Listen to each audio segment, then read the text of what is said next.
मैं रवि कुमार, स्वागत है आपका रेनेशा आईएएस में। चलिए छठी जेपीएससी के संदर्भ में हम लोग कुछ अपडेट्स पर बात कर लेते हैं।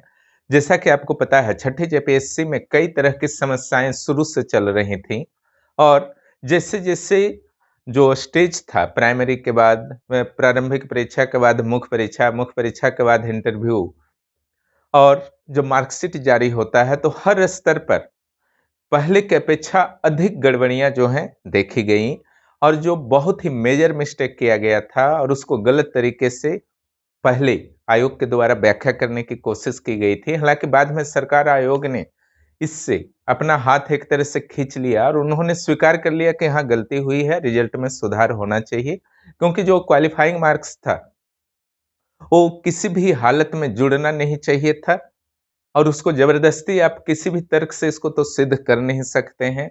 दूसरा, जो 40% का केस था, बहुत सारे अभ्यर्थियों को प्रारंभिक परीक्षा में छठी जेपीएससी के शायद आप लोगों को, बहुत लोगों को पता ना हो, प्रारंभिक परीक्षा में इसलिए बाहर कर दिया गया था क्योंकि एक पेपर में वह फेल थे।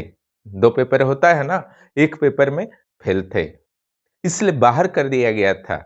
अब एक ही परीक्षा में, जबकि आपका नोटिफिकेशन में क्लियर लिखा हुआ था कि सभी में 40% इंडिविजुअल, चाहे सब्जेक्टिव हो या ऑब्जेक्टिव, 40% लाना जरूरी है। उसी का मुख्य परीक्षा में फिर से नियम बदल दिया जाता है नोटिफिकेशन के विरुद्ध जाते हुए, है ना। और जो कंबाइंड भी 40% लाए थे उनको भी इंटरव्यू कॉल किया गया, फाइनल सिलेक्शन भी किया गया। तो ये दोनों जो मामला था जेपीएससी के गले की हड्डी बन गई। शुरुआत में कुछ थोड़ा बहुत डिफेंस करने का प्रयास किया गया, लेकिन बाद में जब सिंगल बेंच का डिसीजन आया, है ना, जो आसान्वित था वही डिसीजन आना भी चाहिए था, वही उचित भी था, ठीक है। तो जब डिसीजन आया तो सरकार और जेपीएससी ने भी कहा कि सिंगल बेंच का फैसला मानने को तैयार है। हालांकि पता नहीं क्यों अनावश्यक रूप से लेट की गई सिंगल बेंच के फैसले के बाद और रिजल्ट को जारी नहीं किया गया। उसके बाद मामला डबल बेंच में जाता है, ठीक है। और जो भी जिन अधिकारियों को हटाने का निर्देश हाईकोर्ट के द्वारा दिया गया था, वो एक कार्य करते रहे, वेतन उठाते रहे, ठीक है। अंततः डबल बेंच का भी फैसला कुछ दिनों पहले ही आया है, जैसा कि आपको जानकारी है।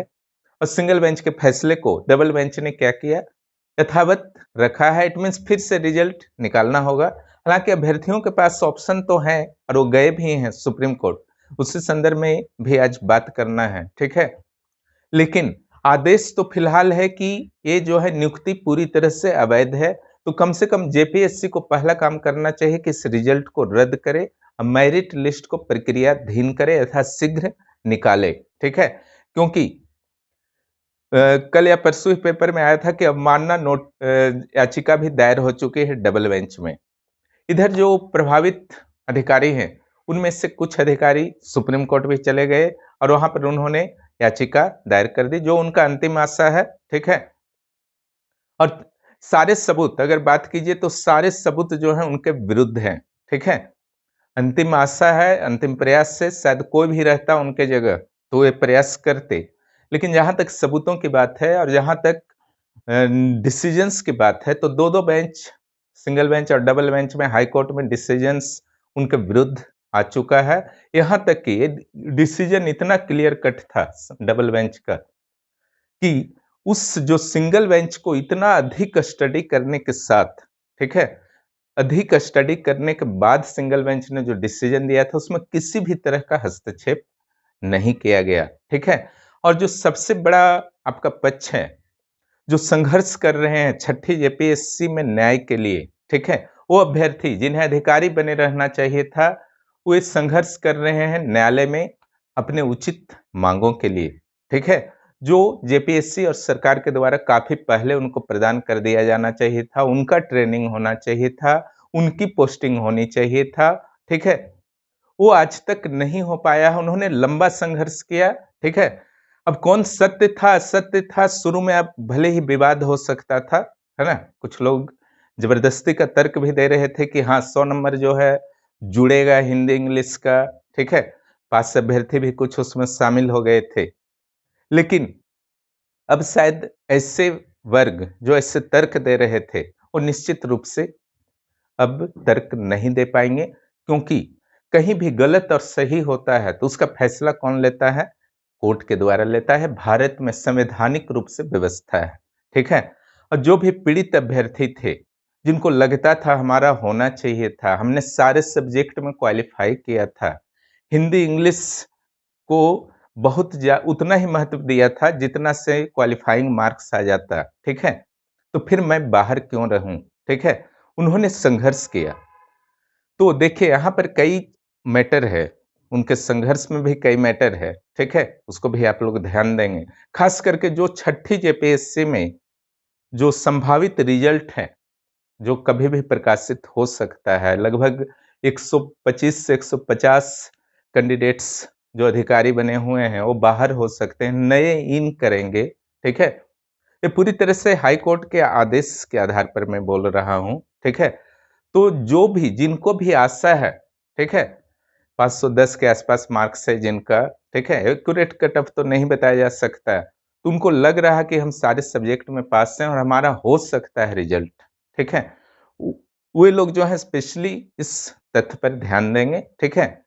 एक खास ग्रुप, ठीक है, जो लंबे समय से संघर्ष कर रहा है और उस खास ग्रुप ने निश्चित रूप से बहुत ही कष्ट से आर्थिक संसाधनों को किसी तरह से संग्रहित किया होगा, और न सिर्फ सिंगल बेंच में बल्कि डबल बेंच में भी जो भी वकील, उन लोग तो अधिकारी बन चुके थे, तो आर्थिक प्रॉब्लम निश्चित रूप से उनके पास उतनी समस्या नहीं थी या नहीं थी, है ना, लेकिन उनके पास तो समस्या थी, ठीक है, क्योंकि बेरोजगारी का दंश से झेल रहे थे। उसके बावजूद इन्होंने लड़ाई को जारी रखा, ठीक है। तो सिंगल और डबल बेंच में उन्होंने सफलता प्राप्त करके अपने जो भी अपना पक्ष अच्छी तरह से रखा, अच्छे अच्छे वकीलों को रखा, ठीक है, कहीं भी वे लोग पीछे नहीं हटे, ठीक है। तो आज जो है परिणाम आपके सामने है, रिजल्ट बस आपके दरवाजे पर खड़ा है, इस तरह से समझ लीजिए। क्लियर? तो आज अगर आपको लगता है, जो छठे जेपीएससी के कैंडिडेट हैं, अगर लगता है कि उनको सहयोग करना चाहिए तो जरूर सहयोग कीजिए, ठीक है, अन्यथा लेट हो जाएगी। 14 तारीख को आपका सुनवाई है, क्योंकि उधर से भी आपका आर्थिक संसाधन पूरी तरह से झोंका जा रहा है। तो इधर से अगर अच्छे आपके एडवोकेट खड़े नहीं होंगे, ठीक है, तो फिर लास्ट स्टेज में सारे चीज आपके पक्ष में है, फिर भी थोड़ी बहुत कहीं समस्या आ सकती है, ठीक है। इसलिए जो भी उस ग्रुप से नहीं जुड़े हैं, जुड़ने का प्रयास कीजिए, ठीक है। तो जो भी ऐसे कैंडिडेट हैं जो छठे जेपीएससी के रिवाइज रिजल्ट में आ सकते हैं, वो मुझे मैसेज कर सकते हैं पर्सनली, ठीक है। तो आपकी सूचना उन तक पहुंचा दूंगा। क्लियर? तो आपको सहयोग करना भी चाहिए, क्योंकि आप दावेदार अगर हैं तो हमेशा जो है आप रिजल्ट का वेट नहीं कर सकते हैं, न्यायालय के आदेश का वेट नहीं कर सकते हैं, ठीक है। उन लोग जब फ्रंट लाइन पे लड़ रहे हैं तो आपको बैकअप किसी भी रूप में देना चाहिए, ठीक है, क्योंकि इसी पर आधारित है आपका रिजल्ट। अब ये फाइनल स्टेज में आ चुका है, अब जो है छठी जेपीएससी का पटाक्षेप सुप्रीम कोर्ट के निर्णय के बाद जितना जल्द हो सके होने की पूरी संभावना जो है बढ़ गई है, ठीक है। दूसरा जो इस संघर्ष का लाभ हुआ है ना, इस संघर्ष का जो दूसरा सबसे बड़ा लाभ मेरे विचार से है, चाहे जितनी भी मजबूत संस्थाएं हों, ठीक है, जेपीएससी हो, सरकार के संस्थाएं हों, ठीक है, तब वो कभी भी भविष्य में चाहे 7वां से 10वां जेपीएससी हो, 11वां 12वां 13वां जेपीएससी हो, है ना, कहीं भी अगर उन लोग किसी भी रूप में गलती करेंगे तो उनके मन में कहीं ना कहीं रहेगा, क्लियर, कि कोर्ट में अगर पर्याप्त सबूत, सोशल मीडिया के जमाने में सबूत जो है देना कोई बहुत बड़ा मैटर नहीं है। अगर मार्कशीट जारी हुआ, सोशल मीडिया का जमाना नहीं रहता, तो सारे लोगों के पास एक दूसरे का मार्कशीट नहीं पहुंचता, तो इतना दूर तक शायद मामला भी नहीं पहुंचता, है ना। तो भविष्य के जो जेपीएससी की परीक्षाएं होंगी उसमें पारदर्शिता बढ़ेंगी, इसमें भी उस ग्रुप का बहुत बड़ा योगदान है, ठीक है। सभी का अधिकार है, ठीक है। नेचुरल जस्टिस का जहां तक बात होता है तो निश्चित रूप से हर व्यक्ति का नेचुरल जस्टिस, फंडामेंटल राइट्स होते हैं, ठीक है। लेकिन अगर कोई व्यक्ति मात्र 1 साल नौकरी कर ले इसीलिए या ट्रेनिंग कर ले इसलिए उसका अधिकार हो जाएगा, ठीक है, जबकि गलत तरीके से नियुक्ति हुई है, सारे लोग जानते हैं, ये तो जग जाहिर है, तो कहीं से उचित नहीं माना जा सकता है। ठीक है, जो उचित कैंडिडेट्स हैं, आयोग के बारे में आप जब संविधान में भी पढ़िएगा, चाहे यूपीएससी हो, जेपीएससी हो, उसमें सिंपल सा यही लिखा हो कि अभ्यर्थियों को अनुशंसा योग्य अभ्यर्थियों के संदर्भ में अनुशंसा भेजा जाता है ना। यूपीएससी के द्वारा भारत सरकार को, राज्य लोक सेवा आयोग के द्वारा झारखंड सरकार को। सरकार का ये काम नहीं है ना। जिस भी अभ्यर्थी को, कैंडिडेट्स को कमीशंस के द्वारा भेज दिया जाता है, सरकार के द्वारा नियुक्ति कर दी जाती है ना। तो कहीं भी गलती होता है, ठीक है, तो इसके लिए आयोग ही उत्तरदायी है। अब आयोग ने यहाँ पर स्वीकार कर लिया है पूरी तरह से कि हम लोग रिजल्ट देना चाहते हैं, तो जेपीएससी के लिए भी यह उचित होगा कि यथाशीघ्र जो है रिजल्ट प्रदान करे। सुप्रीम कोर्ट के द्वारा जो भी निर्णय फिर बाद में आएगा, उसका परिपालन बाद में होता रहेगा, लेकिन फिलहाल जो आपका टाइम टेबल है उसके अनुसार कुछ गतिविधि दिखनी चाहिए कि रिजल्ट की ओर जेपीएससी बढ़ रहा है ना। तो इसी सब आप लोगों से बात करना था, जो भी छठी जेपीएससी के कैंडिडेट्स हैं और आशान्वित हैं कि उनका रिजल्ट आएगा, तो निश्चित रूप से अब आप दरवाजा तक पहुंच चुके हैं, लेकिन अभी भी थोड़ा सा संघर्ष बाकी है। ठीक है, इससे न सिर्फ आप अपने जॉब को सुनिश्चित कर पाएंगे, बल्कि भावी अभ्यर्थियों के लिए आप प्रेरणा भी बन सकेंगे। ठीक है, और सातवें जेपीएससी के जो मुख्य परीक्षा के अभ्यर्थी हैं, कल से आपका एग्जाम है। शांति, दिमाग को पूरी तरह से शांत रख करके एग्जाम दीजिए।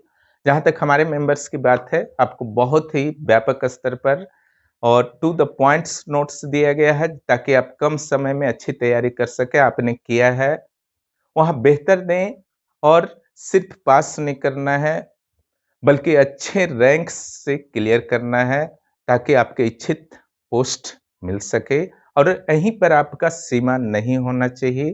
ठीक है, आपकी उम्र है, आप में अगर इच्छा है, जोश है, उत्साह है, ठीक है, तो अगला टारगेट आपका यूपीएससी होगा, और निश्चित रूप से रेनेसा आईएएस उस सफर में भी साथ रहेगा। जो भी इस चैनल पर नए हैं, चैनल को सब्सक्राइब करें, और जो भी पेड कोर्स चाहते हैं, सीजीएल का, जेपीएससी पीटी का, जेपीएससी मेंस का, पीटी मेंस कंबाइंड भी व्यवस्था है। Complete notes test, daily test, weekly test, सारे का व्यवस्था है, जिससे कि आपकी रिजल्ट सुनिश्चित हो सके। ठीक है, हालांकि आईएएस 2023 के लिए अक्टूबर से शुरू हो रहा, तो निश्चित रूप से आप 9661163344 पर मैसेज कर सकते हैं, तुरंत ही आपको पेड ग्रुप से जोड़ दिया जाएगा। वीडियो देखने के लिए बहुत बहुत धन्यवाद।